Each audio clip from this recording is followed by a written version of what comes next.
I meditated, read, worked out, stretched, and met someone new every single day for 83 days. Here's which ones I think are worthwhile for you to do. Building habits is hard, and it's never been something that I've been really interested in until a few months ago, whenever I read Atomic Habits by James Clear. And it really opened my eyes to how small differences can make really, really large changes in the long term. So I decided to set up my life in a way so that I could get a lot of small things done that would make a big impact in the future. In the book, it talks about using a calendar to stay on track. So I decided to pick this up, and every single day as I do something, I mark it off on my calendar. And this helps keep me really, really accountable, and it makes me want to keep this streak going, so it makes it a lot easier to do everything every day. I've actually been stretching every day for more than 83 days now. It's been about a year, but that'll be a video of its own later on. Before, I was already tricking every day too. And if you don't know what tricking is, that's okay. Most people don't, but it's this sort of stuff.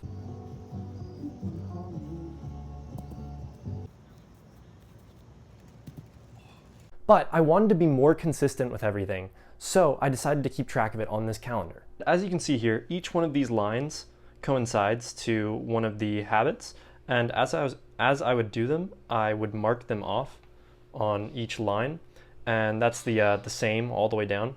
As you can see, I'm not perfect. The majority of the days that I've missed were tricking because of injuries, but I did miss one day of conditioning or stretching here, so I'm not perfect. So I picked these habits because one day I sat down with my journal and I decided to analyze my life, figure out exactly what I was doing right and wrong. And I decided these habits best fit my schedule and where I'm looking to go in the future. Meditation was really, really hard at first. I had done it sometimes back in high school, but very occasionally, and I never had it on a strict schedule.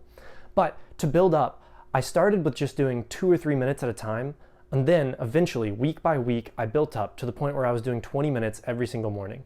Now I've been pushing around 25, but that's just sort of unrealistic to get done every single day. With meditation, some days are easier than others. Sometimes I'll sit down and for a good 10 minutes, my mind will just be running like clockwork. I just can't stop it. But then other days I'll sit down and it's just so peaceful and it's exactly what I need and it's the perfect start to the day. My method for meditation is I'll sit down and I'll count my in-breaths and out-breaths to 10 and then go back to 1. And I'll keep doing that over and over until I feel like I'm in a good headspace to just sort of chill out. So as an example, if I were doing this right now, I would go 1, 2, 3, 4, all the way up to 10, and then I'd go back to 1.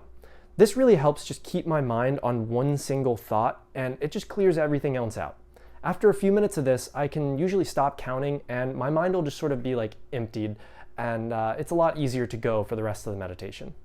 So if you're watching this video, you've probably watched a few videos on meditation before, so I don't need to tell you every single benefit of meditation, but I'll tell you the ones that I've personally noticed.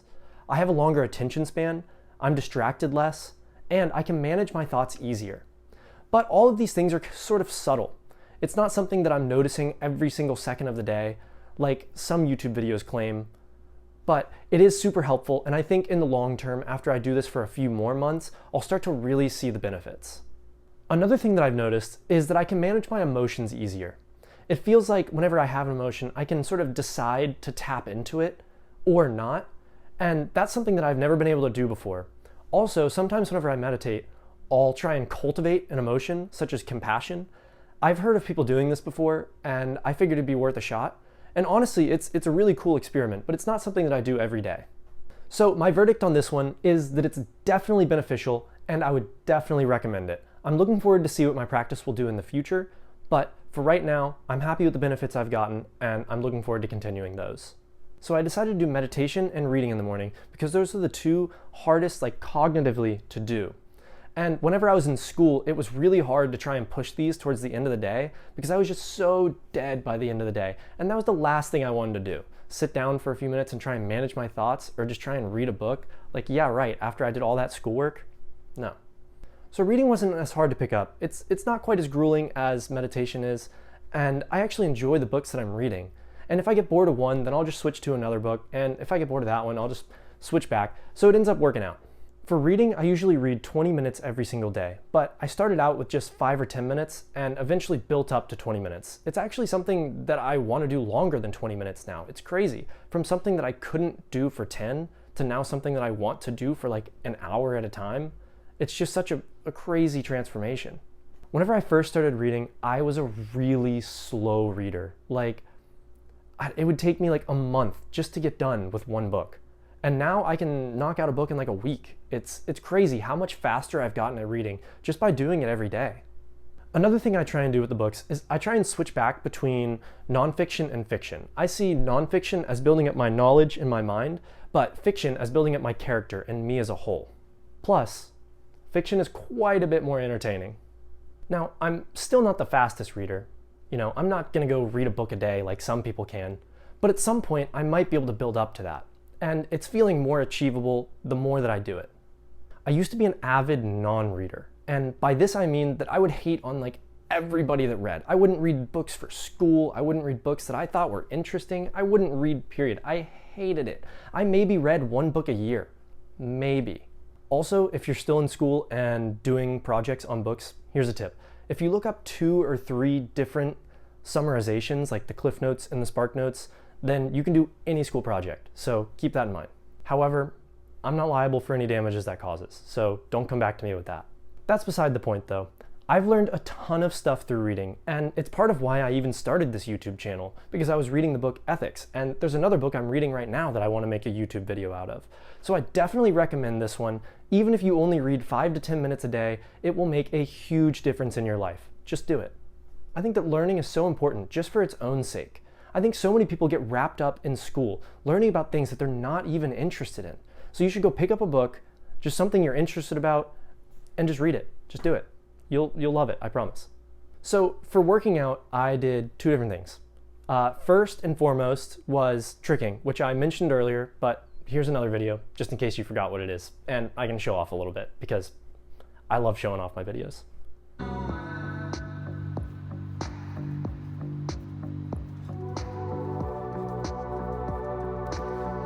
Tricking was actually a huge driver in why I wanted to implement these habits, especially that of conditioning and stretching.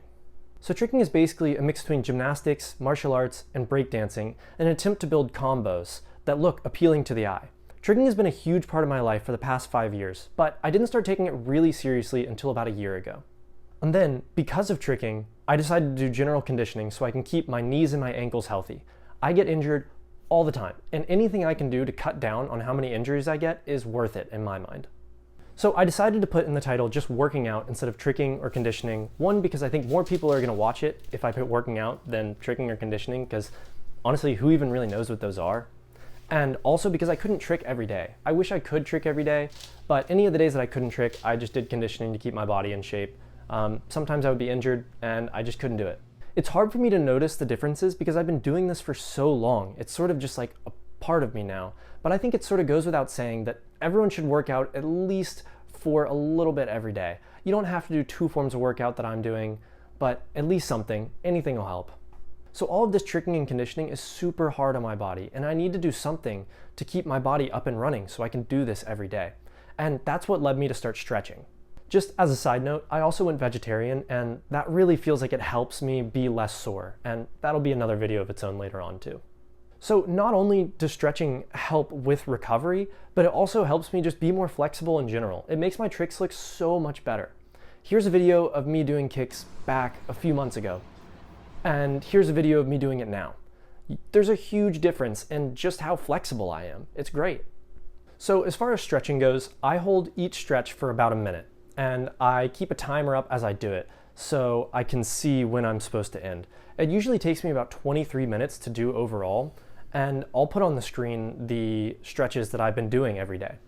I started out just by doing about 10 minutes. Like the other things, like meditation and reading, it's a lot easier to start out small, but eventually I built up the stretching routine that I thought was best.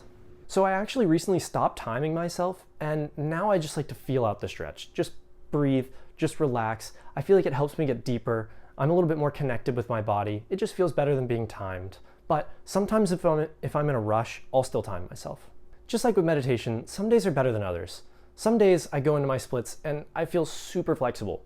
Then there's other days that I just feel super tight. So it can be kind of discouraging. It's a super slow process. You just have to keep going with it and just trust that you are making progress. stretching is uncomfortable. It's always uncomfortable. It doesn't really get much easier. But I find that once I start, it's usually a lot easier to do, and by the end, I'm super happy I did it. I always feel better after I stretch. These I usually do at night after I eat dinner. I like to join my conditioning and my stretching, so that way I use the conditioning as a warm-up to the stretching, and I feel like I get more out of the stretching because of that. So this is the first one that I might not recommend to everyone. I mainly do it because it really helps me out in my sport of choice, tricking. If you do any sort of athletics, then stretching will probably help you too. But if not, then it might not be the habit that's worth implementing into your life. Now on to meeting someone new. This one's kind of crazy. I wasn't planning on doing this at all. But then whenever I got my calendar, I realized I had an extra space. And I was like, what am I gonna put here?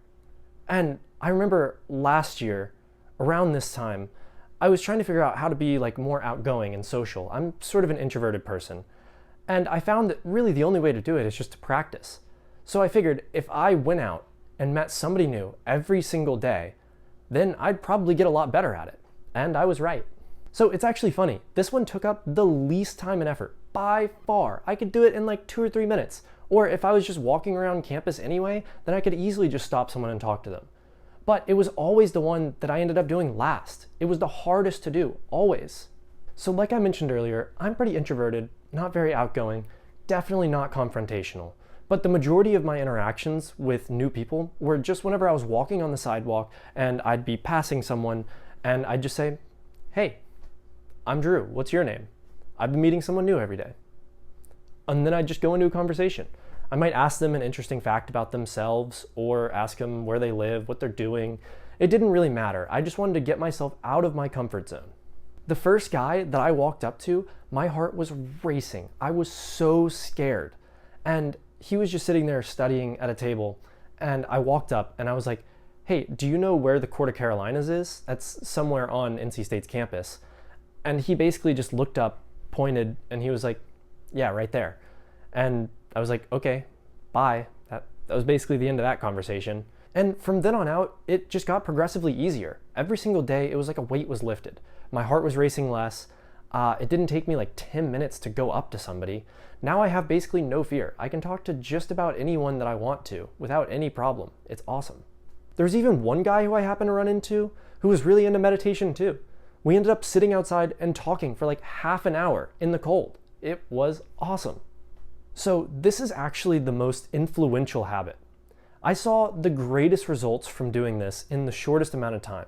This one is just impossible to miss the results because they're so drastic. I would absolutely recommend this to anybody. I can't imagine how this wouldn't help you in your life. I hope this helps if you've been thinking about implementing any of these habits into your life. I think that the most important thing to do is to sit down and figure out what your goals are, exactly where you want to go, because that will define what habits you should put into your life. Even if it's only 1 or 2 and they only take you a few minutes every day, that doesn't matter. If you keep doing those over a lifetime, it will make a huge impact. Thanks for watching, guys. If you could please like and subscribe, I would really appreciate it. It would help out with the YouTube algorithm, and I can actually start to get some subscribers and views on my channel as it's really small right now. I'll see you guys on the next video.